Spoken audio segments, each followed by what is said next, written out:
big size. Hello, welcome to today's video. It's been a while since I posted, like almost a year. It's crazy. So well, I'm back, and I'd like to do a video today about bearded dragon husbandry. Just in case you don't know what husbandry means, it is just like a fancy term for saying your tank and what's in the tank and how hot or cool the tank is.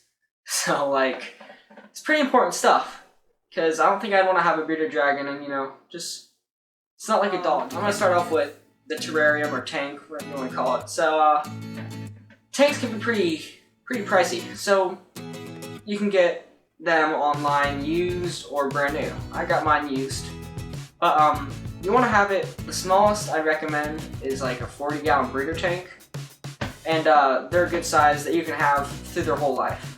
And people, I know some people who do size up the tanks as they get older, but you know, introduce them to a whole new tank every time, and that's stressful for the bearded dragon. So I'd say just use the same tank throughout their whole life. So 40-gallon breeder is good. Brand new, it's going to be about $199.99.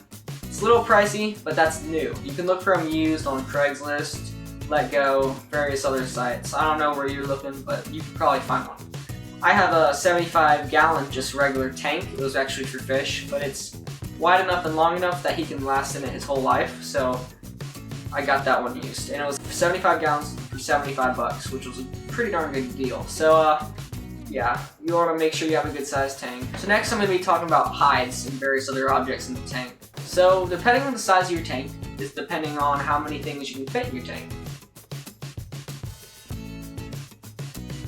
So depending on the size of your tank is depending on how many things you can fit in your tank. So since I do have a very big tank, I can fit lots of things in it. I do have lots of things in it. So I have a tree hide on the left side, and I have a hammock on the right side, so that he's able to choose which side he wants to be on, and he's able to hide underneath the hammock or hide inside the tree.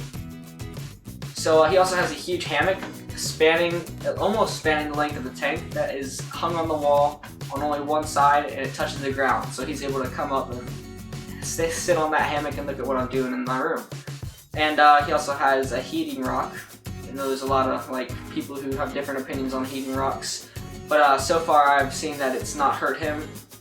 I mean, if your bearded dragon is being hurt by a heating rock, they are cold-blooded. They will know if they're getting hurt, so they'll choose to regulate their temperature differently.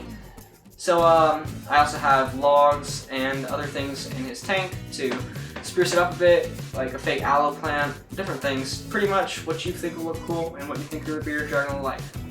Next up is humidity.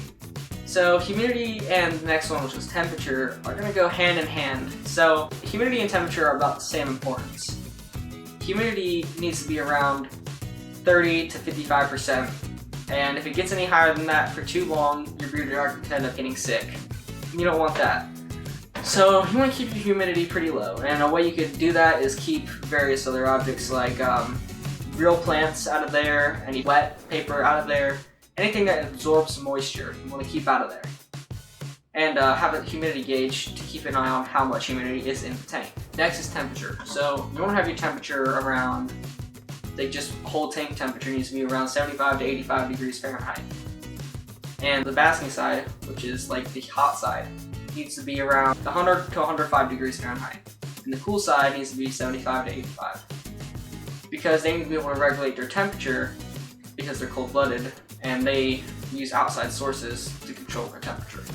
Next is substrate. Pretty much what substrate means is what you have in the bottom of your tank, what they're walking on, what they're pooping on, what they're eating on, pretty much what they're living on. So this is kind of important. I have paper in mine, and paper works fine. It doesn't hurt the bearded dragon, and it's easy to clean up and just cut out a new piece. Like a industrial size roll of paper. Cut it out and just put it in the bottom. It works fine. Just make sure you don't leave it in there too long because it can absorb moisture from their poop. So yeah, you want to have paper, anything that's not gonna get their nails caught on.